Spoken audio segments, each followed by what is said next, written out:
हर जगह शिव है, वर्तमान शिव है, भविष्य शिव है। हर हर महादेव, ओम नमः शिवाय। सभी भक्तों को श्रावण मास की हार्दिक शुभकामनाएं। श्रावण माह में भगवान भोलेनाथ की कथा सुनने से भक्तों की सभी मनोकामनाएं पूर्ण होती है और घर में सुख, समृद्धि और संपत्ति आती है। संतान सुख पाते हैं, स्त्रियां सौभाग्यवती बनी रहती हैं। अगर आज की कथा को आप ध्यान पूर्वक समझ लेते हैं तो आपके पिछले 7 पुश्तों तक गरीबी और दुख छू नहीं सकता। मित्रों, भगवान को मानने वाले तो करोड़ों लोग हैं, परंतु भगवान किसे मानते हैं ये रहस्य जानना बहुत ज़रूरी है। प्रश्न है कि क्या भगवान को मानने से भगवान प्रसन्न होते हैं? अगर भगवान को मानने से भगवान प्रसन्न होते हैं तो वो अपनी कृपा हमारे ऊपर क्यों नहीं कर रहे हैं? क्यों लोग भगवान की कृपा से वंचित रह जाते हैं? मुझे लगता है कि हम ये नहीं समझ पाते कि भगवान हमसे कब प्रसन्न होते हैं और कब नाराज़ होते हैं। जिस दिन ये बात समझ में आ गई, उस दिन से भगवान की संपूर्ण कृपा हमारे ऊपर बरसने लगेगी। आज की कहानी बहुत ही धार्मिक है और इसमें से आपको बहुत से प्रश्नों के जवाब मिलेंगे। मित्रों, कहानी शुरू करने से पहले आपसे विनती है कि इस वीडियो के अंत तक जुड़े रहें और वीडियो पसंद आए तो वीडियो को लाइक करें और हमारे चैनल भक्ति के ब्रह्मांड को सब्सक्राइब ज़रूर करें। तो चलो कहानी शुरू करते हैं। ये कहानी है एक गरीब मोची की। किस प्रकार एक गरीब मोची को भगवान ने करुणापति बना दिया। इस कहानी के माध्यम से हम ये जानेंगे कि भाई के साथ धोखा करने वाले व्यक्ति को भगवान कैसे दंड देते हैं। कहा जाता है कि दूसरों को धोखा देना इस दुनिया में सबसे बड़ा पाप माना जाता है और अपने सगे भाई को धोखा देना, उसके साथ बेईमानी करना, उसका धन और संपत्ति हड़प लेना, ये बहुत बड़ा अपराध माना जाता है। इसीलिए भगवान ऐसे व्यक्ति को माफ़ नहीं करते। तो चलो अब सुनते हैं ज्ञानवर्धक और प्रेरणादायी कहानी। एक समय की बात है, कोई एक गांव में एक मोची रहता था। मोची बहुत गरीब था। 2 वक्त का भोजन मिलना भी उसके लिए बहुत मुश्किल था। वो मोची लोगों के बूट चप्पल सीने का काम करता था। उसके पास अपनी जगह या दुकान नहीं थी जहाँ बैठकर वो अपना काम कर सके। इसलिए कभी सड़क के किनारे तो कभी गांव के चबूतरे पर बैठकर लोगों के बूट चप्पल सुधारता था और अपने काम के बदले जो पैसा मिलता उससे अपना गुजारा चलाता था। वो बहुत संतुष्ट था। ऐसे ही अपना जीवन बिता रहा था। एक बार श्रावण माह का समय आया। आप जानते हैं कि श्रावण माह कितना पवित्र होता है। भगवान भोलेनाथ के भक्त श्रावण माह में उन पर जलधारा अभिषेक करते हैं। शिव भक्त कांवड़ यात्रा करते हैं और गंगा का जल लाकर भगवान शिव को अर्पण करते हैं। मित्रों, रोज़ की तरह वो मोची सड़क के किनारे बैठकर बूट चप्पल सीने का काम कर रहा था। दूसरी तरफ श्रावण माह चल रहा था। भगवान भोलेनाथ के बहुत से भक्त और श्रद्धावान कावड़ लेकर भगवान शिव पर जलधारा अभिषेक करने जा रहे थे। तभी मोची ने देखा कि बहुत बड़ी भीड़ में शिव भक्त और श्रद्धावान कावड़ लेकर भगवान शिव को अर्पण करने जा रहे हैं। तब उस मोची के मन में ये भावना उठी कि मैं भी भगवान शिव के लिए कावड़ ले जाऊं और उन पर जलधारा अभिषेक करूं। लेकिन वो बेचारा मन ही मन बैठा रहा और सोचने लगा कि मेरे पास इतने पैसे तो है नहीं, मैं कावड़ कैसे ले जाऊंगा। पूरा दिन मेहनत करने पर जो पैसा कमाता हूँ उससे बस सुबह और शाम का भोजन ही नसीब होता है, तो फिर मैं कावड़ के लिए पैसे कहाँ से लाऊंगा। पूरा दिन काम करने पर बस इतना ही कमा पाता हूँ। वो मोची ऐसा सोचकर वहीं बैठा रहा। लेकिन उसके मन में भगवान भोलेनाथ के प्रति भक्ति की भावना जाग गई थी।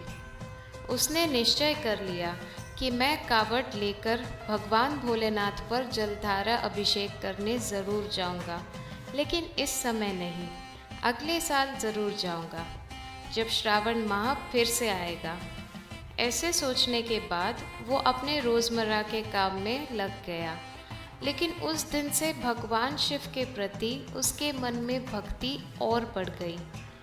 अब वो रोज़ सुबह और शाम भगवान भोलेनाथ की पूजा करता था और पूरा दिन सड़क के किनारे बैठकर लोगों के बूट चप्पल सीता था। एक दिन की बात है, वो मोची कहीं जा रहा था, तब उसने रास्ते में एक कुम्हार की दुकान देखी। कुम्हार मिट्टी के बर्तन बना रहा था।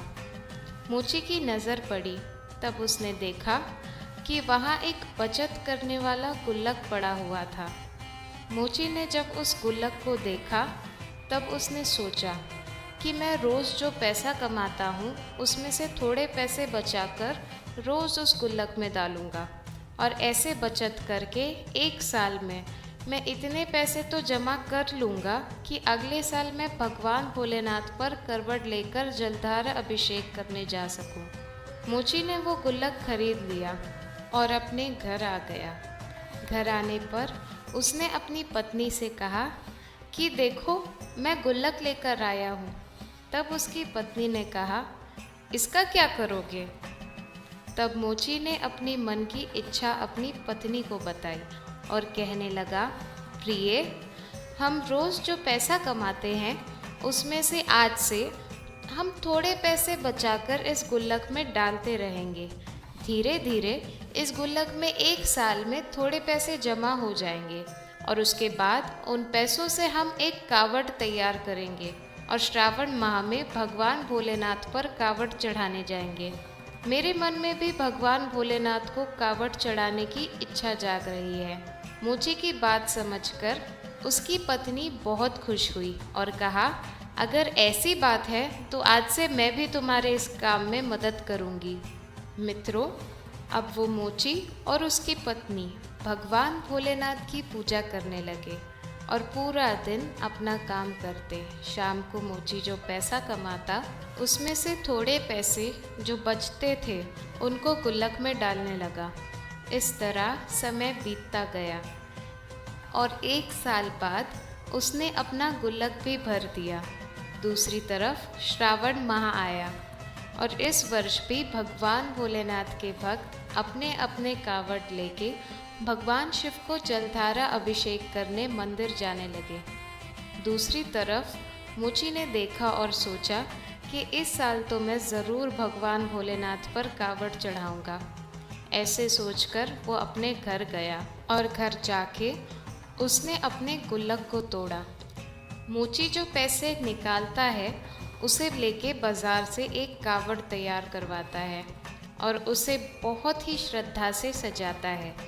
उसके बाद वो बहुत ही भाव के साथ गंगा में स्नान करने जाता है और स्नान करने के बाद गंगा से जल लेकर लोटे में भरता है और लोटा को कावड़ में रखकर भगवान भोलेनाथ को कावड़ चढ़ाने के लिए निकल पड़ता है।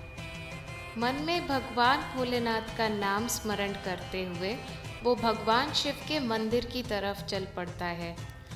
कावड़ को अपने कंधे पर रखता है और बहुत ही भाव और मस्ती के साथ निष्काम भाव से भगवान भोलेनाथ के मंदिर की तरफ चला जा रहा होता है। दूसरी तरफ भगवान भोलेनाथ और माता पार्वती ये दृश्य देख रहे होते हैं और कहा जाता है कि भगवान की नज़रों से कुछ भी बचता नहीं है। भगवान सबको देखते हैं, लेकिन कुछ मूर्ख लोग सोचते हैं, भले ही कुछ भी गलत काम कर लो, तुम्हें कौन देख रहा है। ऐसे लोग दुनिया से तो डरते हैं, लेकिन भगवान से नहीं डरते।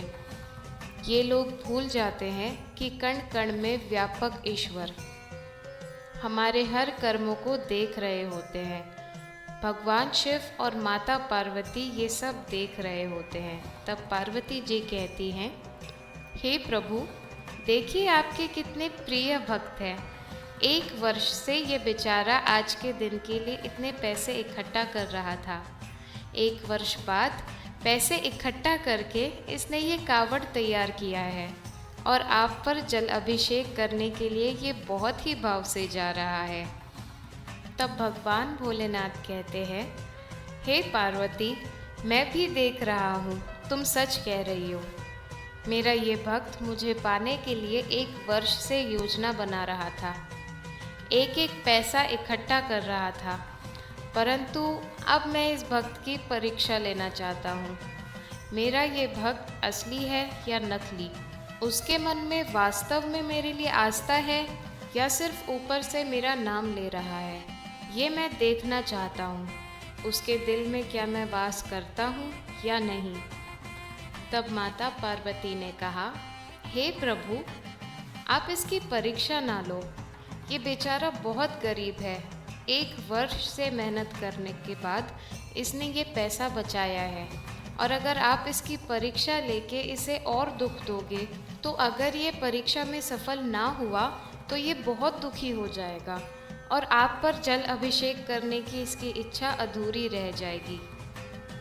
भगवान भोलेनाथ कहने लगे, देवी, तुम चिंता ना करो। मेरा जो भी भक्त होता है वो सच्चा भक्त होता है, और मैं सिर्फ उन्हीं भक्तों की परीक्षा लेता हूँ जो मुझे सच्ची लगन से पूछते हैं। उनके हृदय में क्या है ये मैं ज़रूर देखना चाहता हूँ, इसलिए मुझे इस भक्त की परीक्षा लेनी चाहिए। माता पार्वती ने कहा, प्रभु, जैसी आपकी इच्छा। तब मोची अपनी मस्ती में भगवान भोलेनाथ का नाम स्मरण करता हुआ कावड़ लेकर चल रहा था।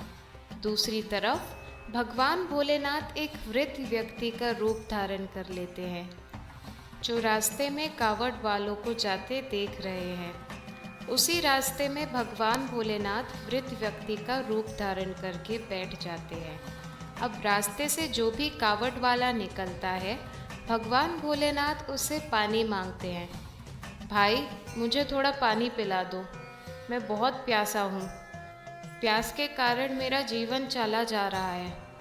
कृपया करके मुझे पानी पिला दो और मेरा जीवन बचा लो। गरीब वृद्ध व्यक्ति को देखकर सभी कावड़ वाले कहते हैं, कैसा पागल व्यक्ति बैठा है, कह रहा है पानी पिला दो। उसे ये भी नहीं पता कि इस जल से हम भगवान भोलेनाथ पर अभिषेक करने जा रहे हैं। अगर हम ये पानी उसे पिला देंगे तो भगवान भोलेनाथ पर क्या चढ़ाएंगे?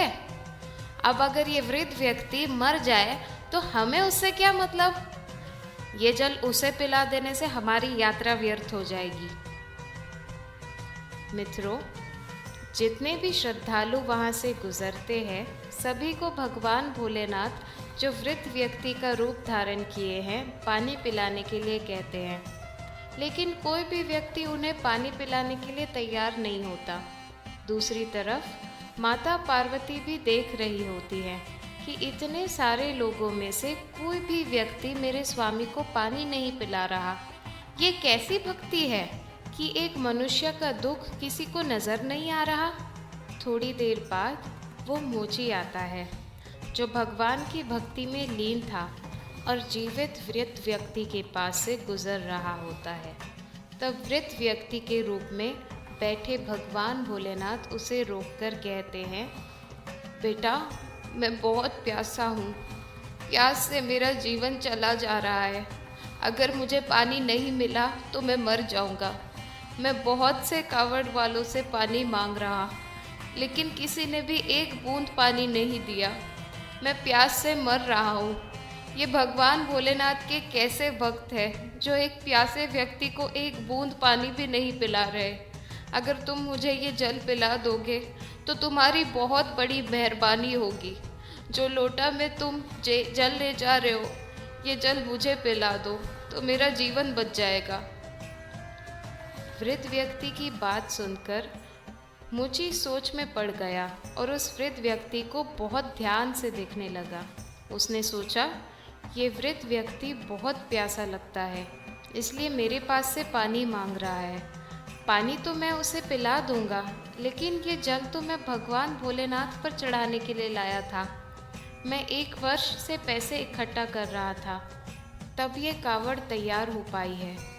बहुत मेहनत की है और बहुत खुशी से इस कावड़ में जल लेकर जा रहा हूँ। 1 वर्ष से इंतज़ार कर रहा हूँ कि जब श्रावण का महीना आएगा तो मैं भगवान भोलेनाथ पर जल अभिषेक करूँगा। 1 वर्ष बाद मेरा ये सपना पूरा होने जा रहा है। एक तरफ मोची विचार में डूबा हुआ था। तभी वृद्ध व्यक्ति कहते हैं, क्या हुआ बेटा, क्या सोच रहा है? बेटा, मैं प्यास से मर रहा हूँ, मुझे जल्दी से पानी पिला दो वरना मैं मर जाऊँगा। वृद्ध व्यक्ति को पानी के लिए ऐसे तरसता देख मूची को बहुत दया आ गई। उसने तुरंत भगवान भोलेनाथ से माफ़ी मांगी और कहने लगा, प्रभु मुझे माफ़ कर दो, ये कावड़ और जल मैं अगले वर्ष आप पर चढ़ा दूँगा। फिर से पैसे इकट्ठा करूँगा, फिर से गला में बचत करूँगा और अगले वर्ष जब श्रावण का महीना आएगा तब मैं ये जल आपको अर्पण करूँगा। ये जल अभी मैं इस वृद्ध व्यक्ति को पिला देता हूँ। हे प्रभु मुझे क्षमा करना, क्योंकि ये वृद्ध व्यक्ति प्यास से व्याकुल होकर मर रहा है और मेरा धर्म है कि मैं उसे पानी पिलाकर उसका जीवन बचाऊं। अगर ये पानी बिना मर गया तो मेरा आप पर जल अभिषेक करना बेकार हो जाएगा, इसलिए मैं ये पानी उस वृद्ध व्यक्ति को पिला देता हूँ। ऐसा सोचकर ऊँची ने अपना लोटा उठाया और वृद्ध व्यक्ति के पास आया। लोटे का जल वृद्ध व्यक्ति के हाथ में देते हुए मोची ने कहा, वृद्ध बाबू ये जल पीजिए, अपनी प्यास बुझा लीजिए। वृद्ध व्यक्ति जो भगवान भोलेनाथ थे, उन्होंने वो जल से भरा लोटा प्यार से भरे नज़रों से देख के मोची को दिया। मोची ने जल पट वृद्ध व्यक्ति को दिया और कहने लगा, पीजिए बाबूजी, ये जल आपके लिए ही लाया हूँ। वृद्ध व्यक्ति ने वो जल अपने हाथ में लेकर प्यार भरी नज़र से मोची की तरफ देखा और कहा, बेटा तेरा ये प्यार और भक्ति देखकर मुझे बहुत खुशी हुई। तेरा ये जल मैं खुद पी रहा हूँ। ये कहकर भगवान भोलेनाथ ने अपना रूप परिवर्तन किया और असली रूप में आ गए। मोची ये देखकर हैरान रह गया और तुरंत भगवान भोलेनाथ के चरण पकड़ लिए। भगवान भोलेनाथ कहते हैं, मुझे तुझ पर बहुत गर्व है मेरे सच्चे भक्त। तेरे दिल में सच्ची भक्ति और प्रेम भरा है। तेरी भक्ति ने मुझे प्रसन्न कर दिया है। मोची ने कहा, प्रभु ये सब आपका आशीर्वाद है। मुझे आपका दर्शन प्राप्त हुआ। ये मेरी ज़िंदगी का सबसे बड़ा सुख है। आप मुझे अपना आशीर्वाद दीजिए कि मैं हमेशा आपकी भक्ति में लीन रहूं। भगवान भोलेनाथ ने कहा, तथास्तु बेटा, मैं तेरा सदा साथ दूंगा। तेरा ये सच्चा प्रेम और भक्ति मुझे हमेशा याद रहेगी। इस प्रकार मोची ने भगवान भोलेनाथ की भक्ति और प्रेम से अपना जीवन सफल बनाया और सबको ये शिक्षा दी कि सच्ची भक्ति और प्रेम से भगवान को प्राप्त किया जाता है। अब मोची अपने घर की ओर चलने लगता है। तब भगवान भोलेनाथ जो वृद्ध दादा के रूप में है, उन्हें रोककर कहते हैं, बेटा तुम अपने घर जा रहे हो और घर में कभी खाली हाथ मत जाना। जब भी घर जाओ कुछ ना कुछ ले जाना चाहिए। मैं तुम्हें कुछ देने की कोशिश करता हूँ, तुम इसे घर ले जाओ। मोची सोचने लगा कि मुझे नहीं पता दादा मुझे क्या कह रहे हैं। फिर मोची कहता है, ठीक है, जैसे तुम्हारी इच्छा। तब वृद्ध दादा ने बेली पात्र काटा और उन बेली पात्र को मोची को दे दिया और कहा कि तुम इन बेली पात्र को अपने लोटे में डाल दो और उस लोटे को ले जाओ। संध्या को जिस स्थान पर पूजा करना है वहाँ जाकर उस स्थान को अच्छे से साफ करो, उसे पोंछ दो। उस लोटे को बंद कर दो और वहाँ मुखी देवता को पति पत्नी उठकर पूजा करें। पूजा के बाद उस लोटे को खोलकर देखो। अब भगवान भोलेनाथ जो वृद्ध दादा के रूप में थे, वहाँ से जाते रहते हैं और थोड़ी दूर होने के बाद अंतर ध्यान हो जाते हैं। मोची वहाँ से लौटकर अपने घर आता है और घर जाकर अपनी पत्नी को पूरी सच्चाई बताता है। तब पत्नी कहती है, ठीक है, अगले साल तुम्हें भगवान शिवा का जल अभिषेक करना चाहिए।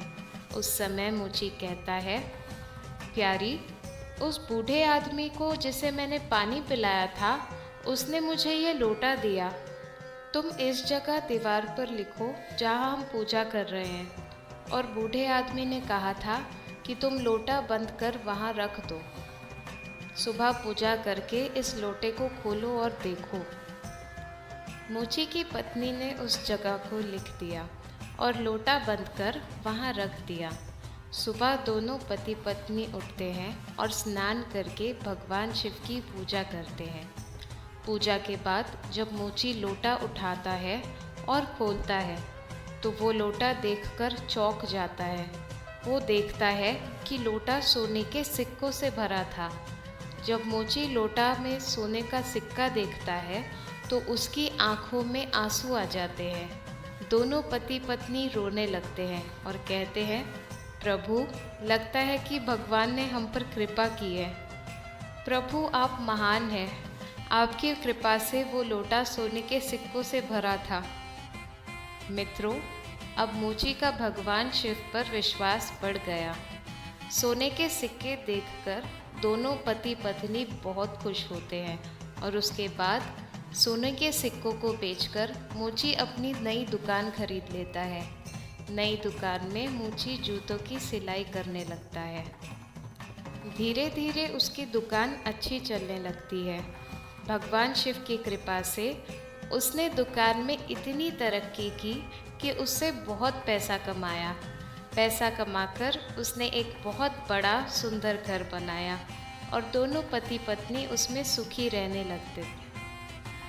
दोनों पति पत्नी भगवान शिव की भक्ति में लीन हो गए क्योंकि अब उनके पास पैसों की कमी नहीं थी।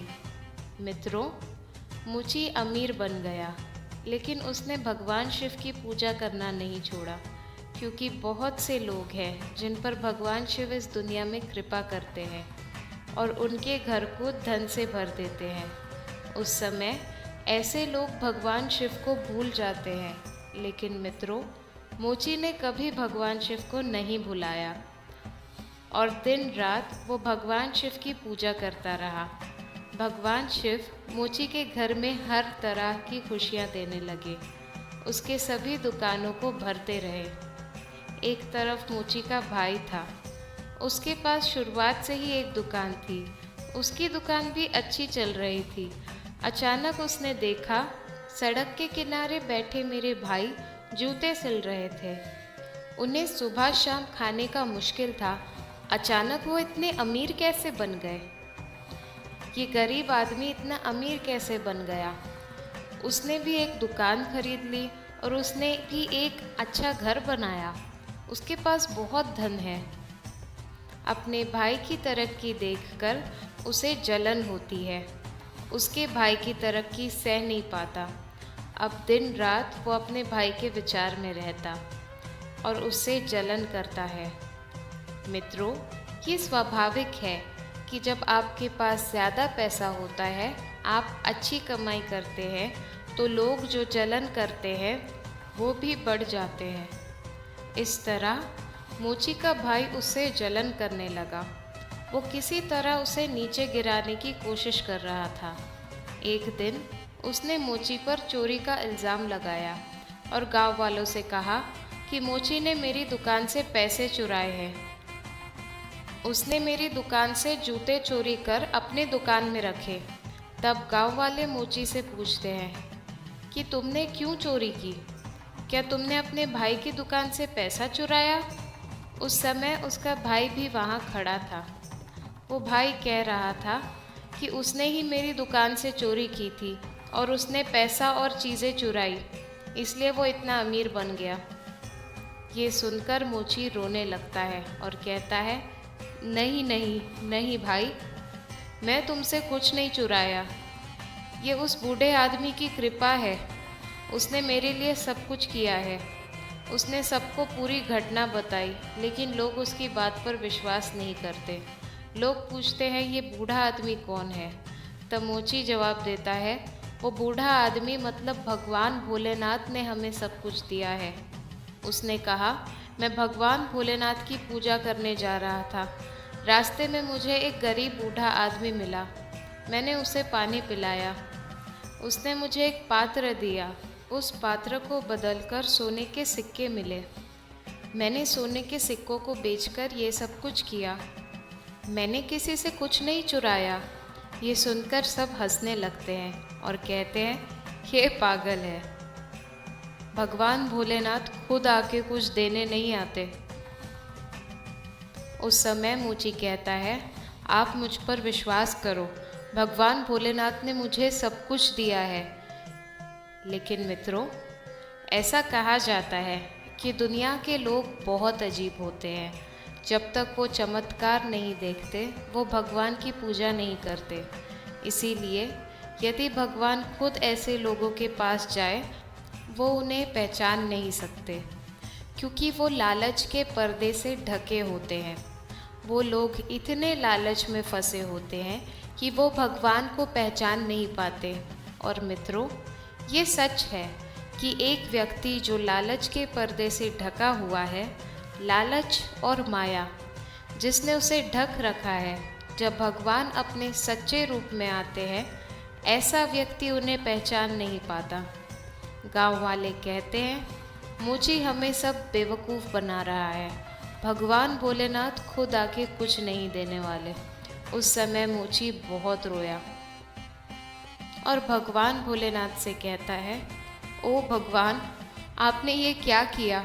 आपने मुझे ये धन दिया और मैंने इसे पाया। आपकी कृपा से मैंने सब कुछ पाया। ये सब आपका है, लेकिन आज आपने मुझे चोर बना दिया। इस दुनिया के लोग मुझे चोर बना दिया है। दुनिया के लोगों का छोड़ो, मेरा अपना भाई मुझे चोर बना दिया है। ये अच्छा होता अगर आपने मुझे ये सब नहीं दिया होता, तब मैं गरीब रहता। कम से कम मैं चोर तो नहीं बनता। इस तरह मोची ने भगवान भोलेनाथ से प्रार्थना की। मोची ने भगवान भोलेनाथ को याद किया और बहुत रोया। उसके बाद उसका भाई बोला, देखो भाइयों, हम पूरे गांव की पंचायत में बैठेंगे। ये व्यक्ति इस तरह विश्वास नहीं करता। जब ये पंचायत बुलाने आएगा, तब ये अपने गुनाह को स्वीकार करेगा। अगले दिन मोची का भाई पूरे गांव की पंचायत बुलाता है। पंचायत में मोची का भाई आकर पूछता है, तुम्हारा पैसा किसने चुराया? उस समय उसने कहा, मेरा भाई मोची चोर है। उसने मेरी दुकान से सब कुछ चुराया। मेरा पैसा चुराकर वो अमीर बन गया है। मुझे मेरा पैसा वापस दो। वो मेरा भाई नहीं है, बल्कि उसका नाम कलंक है। मुझे कैसे पता चला कि वो इतना बड़ा चोर है? उसने मेरा सारा पैसा और चीज़ें चुरा ली। पंचायत ने मोची से पूछा, क्या ये सच कह रहा है कि तुमने पैसा चुराया? उस समय रोते हुए मोची ने कहा, ओ पंच परमेश्वर, मैं आपको भगवान मानता हूँ और मैं सच बोल रहा हूँ कि मैंने अपने भाई की दुकान से कुछ नहीं चुराया। हाँ, ये सच है कि भगवान ने मुझ पर कृपा की। जो कुछ भी मेरे पास आज है, भगवान ने दिया है। उस समय मोची ने पंचों को अपने साथ बिठाया और सब कुछ बताया, लेकिन पंचों ने उसकी बात पर विश्वास नहीं किया। पंचों ने उसे थप्पड़ मारा और कहा, अब तुम मुझे पागल बना रहे हो? भगवान भोलेनाथ खुद आकर किसी को पैसा नहीं देते। तुम बिल्कुल गलत कह रहे हो। उस समय मोची ने कहा, नहीं पंच परमेश्वर, मैं सच कह रहा हूँ। भगवान भोलेनाथ ने मुझे ये पैसा दिया है। लेकिन पंचों ने उसकी बात पर विश्वास नहीं किया। अब मोची बहुत दुखी है और वो रोते हुए भगवान भोलेनाथ को याद कर रहा था। ओ प्रभु, ये कैसा चमत्कार है। मैं आज फंसा हूँ। मेरा भाई मुझे फंसाने लगा है। मैं बड़ा चोर बन गया हूँ। प्रभु, अब आप ही मुझे बचा सकते हैं। आप ही मुझे इस अपमान से निकाल सकते हैं। मोची रोते हुए भगवान भोलेनाथ को याद कर रहा था। उस समय भगवान भोलेनाथ खुद प्रकट हुए। भगवान भोलेनाथ गुस्से से बोले, दुष्ट लोगों, तुम मेरे निर्दोष भक्त को क्यों परेशान कर रहे हो?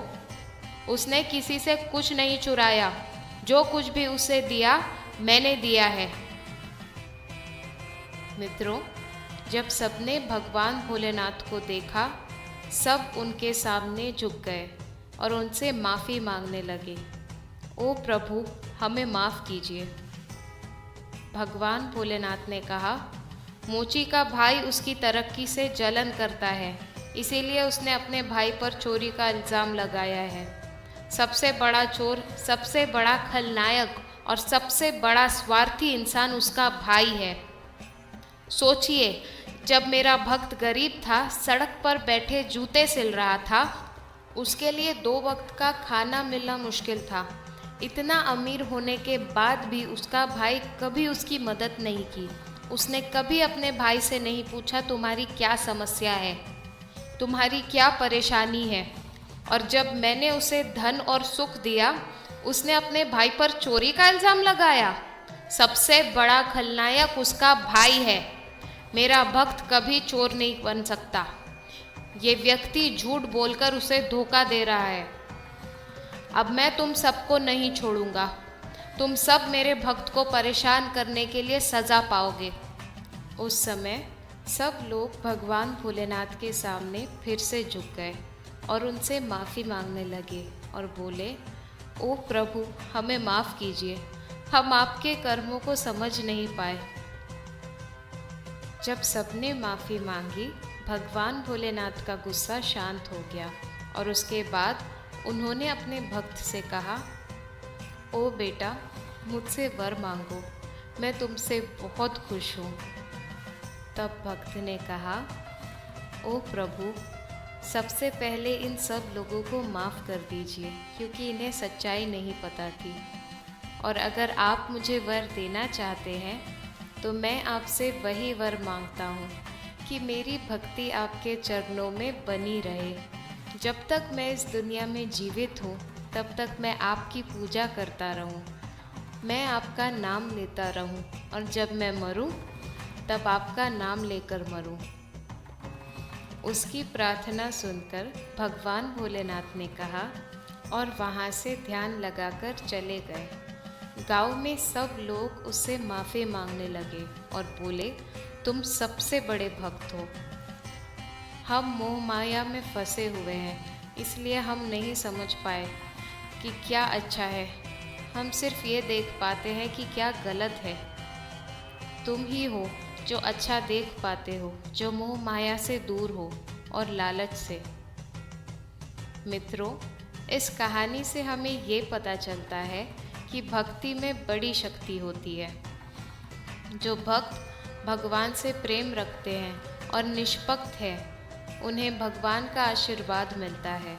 कुछ मांगने से पहले भगवान उन्हें दे देते हैं जो उन्हें ज़रूरत होती है। और व्यक्ति जो अभिमानी, घमंडी और दिखावटी है, उसमें समाज के लिए कोई दया नहीं होती। और व्यक्ति जो सोचता है कि उसने बहुत दान दिया है, उसे दिखावा करने का मन होता है। वो गरीब लोगों को दिखाना चाहता है, लेकिन उसके दिल में भगवान के लिए कोई भावना नहीं होती, उसके दिल में प्रेम नहीं होता।